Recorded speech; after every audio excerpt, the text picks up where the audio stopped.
ශ්‍රී ලංකාව උත්සාහ කළ යුත්තේ පළදායි සබඳතා තුලින් රටට ප්‍රතිලාභ අත්කර ගැනීම මිස බාහිර බලපෑම් වලට නතුව කටයුතු කිරීම නොවන බව විපක්ෂ නායක සජිත් ප්‍රේමදාස මහතා අවධාරණය කරනවා. විපක්ෂ නායකවරයා මේ බව පැවසුවේ ඉන්දියාවේ වයන් ප්‍රවෘත්ති සේවය සමග සාකච්ඡාවකට එක් වෙමින්.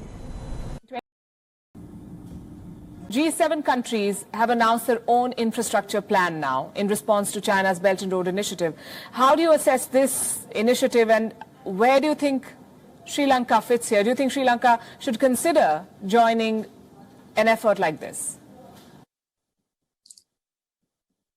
Whatever the economic, trade and development plans that are initiated and enunciated abroad, when Sri Lanka decides on embarking on a development voyage, we have to ensure that such development projects and programs promotes efficiency, promotes the efficacious nature of such acts, promotes the reduction of indebtedness, promotes internal economic prosperity.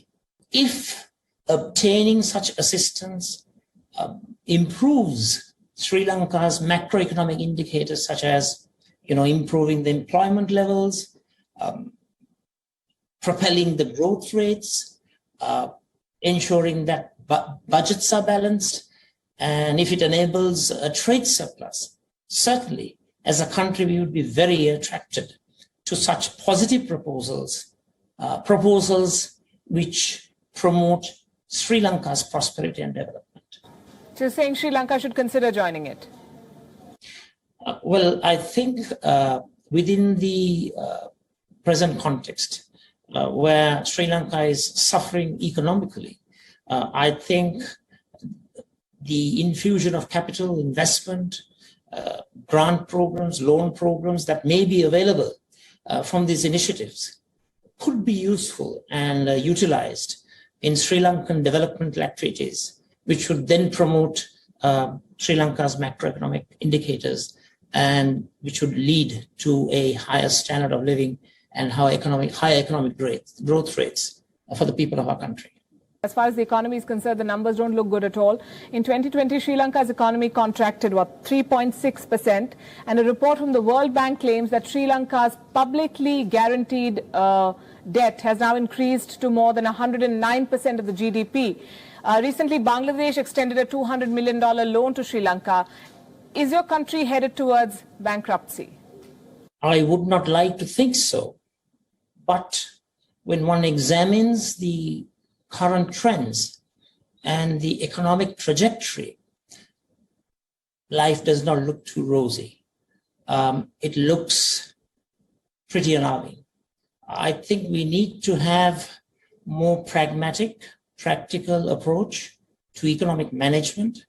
And I hope the relevant authorities have a change of course and try to think anew in a unique manner when it comes to economic management. And one of the fallouts of the economic crisis is China's increasing influence. Last month, the Sri Lankan government decided to go ahead with the controversial $1.4 billion Colombo port city project that will be funded by the Chinese.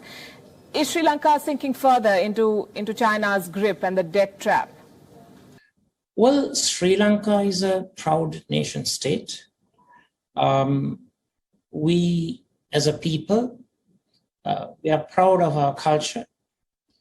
We are proud of our multiculturalism. We are proud of our heritage. We are proud of our history. And as Sri Lankans, we would never ever be keen on being subjugated to any other state or non-state actor. Basically speaking, Sri Lankans don't like international interference, whether it's from a particular political bloc or from an individual nation state. We sacredly protect our country's political independence, territorial integrity, sovereignty, and unitary character. And we as a country we want to stand up our own feet. We have the self-discipline, we have the capability, and we have the strength as a people to stand up on our own feet. There is absolutely no necessity for any administration to go around the world with a begging bowl, whereas Sri Lankans themselves are able to look after their own business. And one thing I want to make clear, the psyche and the thinking of Sri Lankan people is that we don't want foreign interference from wherever it may be. So you're saying that there is foreign interference? You've not answered my question. Is Sri Lanka sinking further into China's grip? Well, Sri Lanka has always strived to have